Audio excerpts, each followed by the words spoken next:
rider has a dream destination, a place where the roads and the scenery and the pure joy of riding all come together. For me, the French Alps is one of those places. And if you ever wondered what it's like to ride some of the most breathtaking roads in Europe, you're in for a treat. These are the kinds of roads that have me drawn back time and time again. And today, I'll take you through my top 7 favorite mountain passes in France.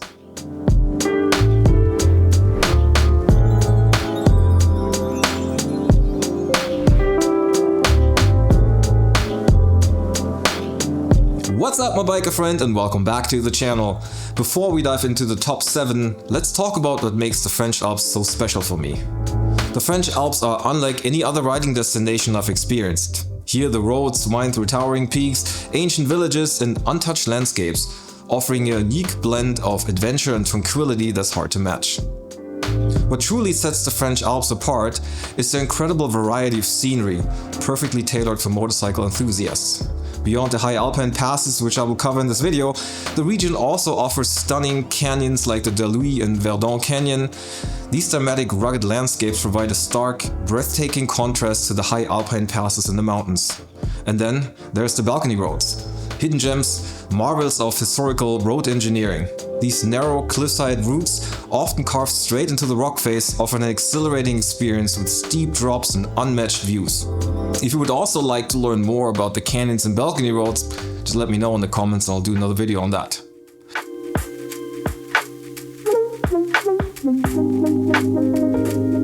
So what makes the French high alpine passes so special? These passes aren't just roads, they're journeys through time and nature. They guide you past centuries of history where travelers have marveled at the same breathtaking landscapes and Tour de France cyclists have left their legacy. Also, the French Alps are home to the highest paved mountain passes in the Alps, most of which rise well above the tree line, revealing the stark and captivating beauty of a bare mountain landscape.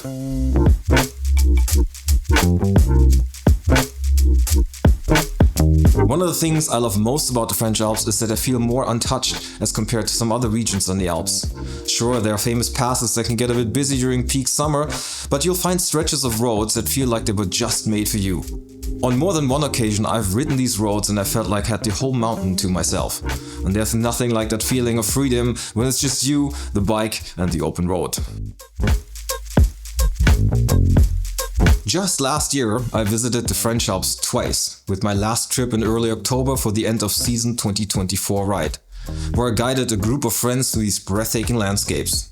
The purpose was to finalize the route planning for my 2 upcoming guided tours to France in 2025. Now, early October is a risky time to pass some of the highest alpine passes in the French Alps, as snowfall often sets in around this time, leading to seasonal closures.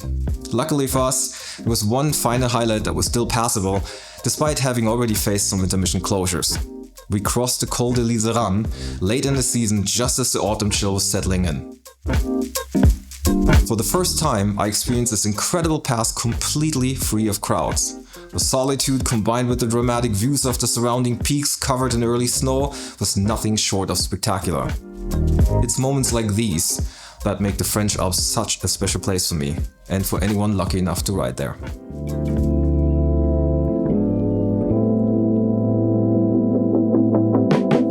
This brings me straight to my first pass on the top 7 list, the Col du Galibier. At 2,764 meters, it's the highest paved pass in the Alps, often earning the nickname King of the Alps. The ride to the top is nothing short of spectacular, with long, winding roads cutting through dramatic and rugged landscapes. It's also a legendary feature of the Tour de France, so cycling fans will probably recognize it. I've ridden this pass multiple times across different seasons and weather conditions. What amazes me the most is that the landscape completely transforms depending on what time of year you go. It's like seeing a completely different world every time you arrive in the French Alps. As the Col du Galibier is the highest mountain pass in the Alps, it's usually one of the last ones to open for traffic in the summer and one of the earlier ones to close for the winter time.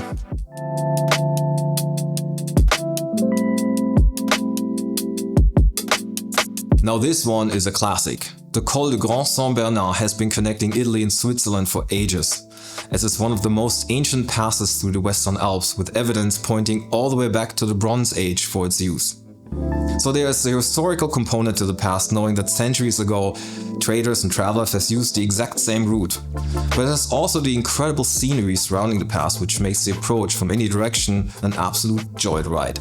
There's this beautiful lake at the top of the pass, and there's a cafe that invites for a mid-ride stop, at least in the summertime. Oh, and there's a fun fact, that's where the famous St. Bernard dogs come from. As the main traffic nowadays takes the tunnel, which was opened in 1964, the old pass road is mainly used for historical and recreational purposes. This means that the Col du Galibier has a lot less traffic than some of the other passes in the High Alps.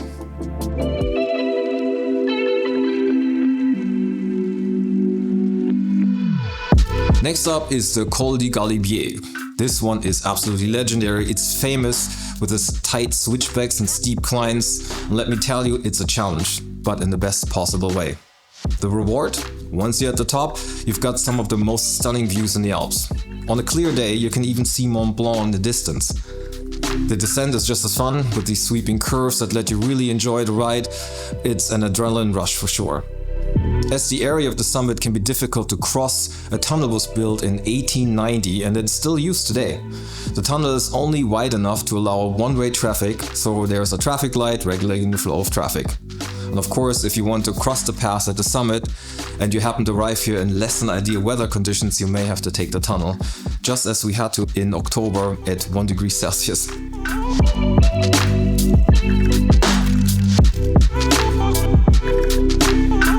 Now the Col d'Izoire is just otherworldly.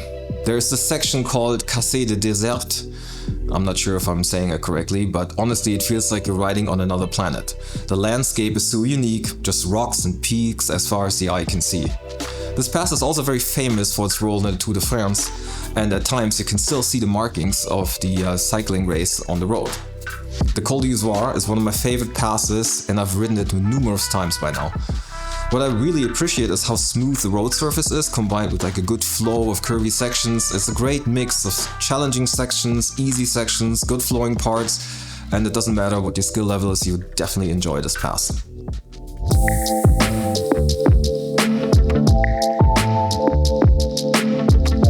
Next up is the Col de Petit-Saint-Bernard. It may not reach the towering heights of some of the other passes, but it's packed with charm. The road is relatively wide and good condition, and it offers 52 thrilling hairpin turns. Depending on which side you approach the peak of the pass, the ride experience is a little different.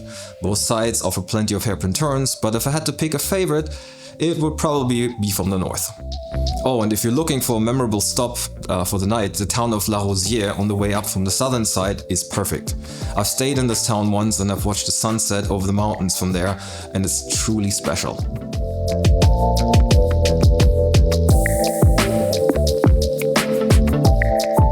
Okay, let's talk about the Col de la Cayolle. If you're looking for something a bit quieter, this is the one. It's not as famous as the others, but that's actually a good thing because it usually means fewer people and emptier roads. However, it's still part of the famous Route des Grand Alps, like many of the passes in this list. The Route des Grand Alps is a tourist itinerary through the French Alps and connects many of the famous passes through the French Alps over a length of 720 kilometers. The approach of the pass is equally exciting from either side. Like many of the high alpine passes, the summit is relatively bare, with no real cafes or restaurant infrastructure.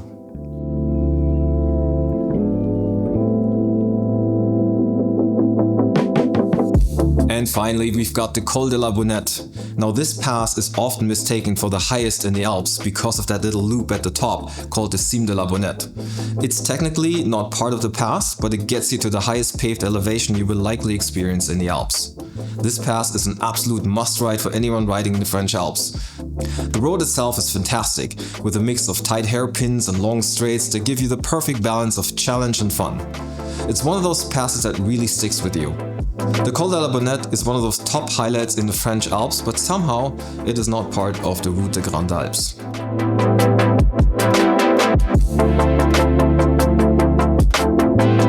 If you are interested in experiencing these amazing alpine passes, have a look at my guided motorcycle tours through France next year. I'm planning 2 different guided motorcycle tours through the French Alps in 2025. Both the French Alps Experience and the Grand Tour French Alps are designed to showcase every single one of these legendary roads and so much more.